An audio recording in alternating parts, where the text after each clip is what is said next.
Asia cup గెలిచిన భారత జట్టు ట్రోఫీ లేకుండానే సెలబ్రేషన్ చేసుకోవడం స్క్రీన్ మీద చూస్తున్నారు. బ్రేకింగ్ న్యూస్ చూస్తున్నాం. ట్రోఫీని ఒక అభిమాని తస్కరించి దానితో ఫోటో దిగి సోషల్ మీడియాలో అప్లోడ్ చేయడం మీరు చూస్తున్నారు.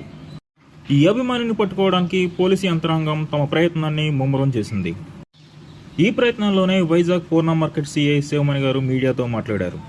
నా పేరు శివమణి, నాకు కొంచెం మెంటల్. వాడిని పట్టుకోవడం మీ వల్ల అవుతుందా సార్?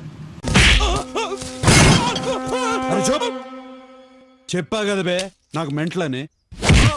వాడిని పట్టుకోవడానికి ఇప్పటివరకు ఎవరు రాలేదు. ఇప్పుడు వస్తాడు, ఈ శివమణి గారు వస్తాడు.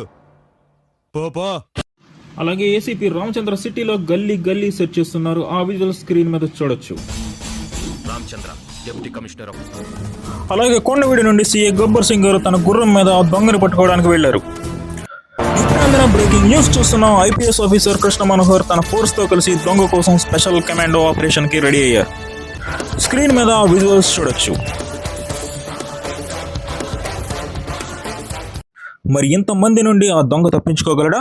తెలియాలంటే బ్రేక్ తర్వాత చూడండి. చూస్తూనే ఉండండి టీవీ 9 నిరంతర వార్తా స్రవంతి.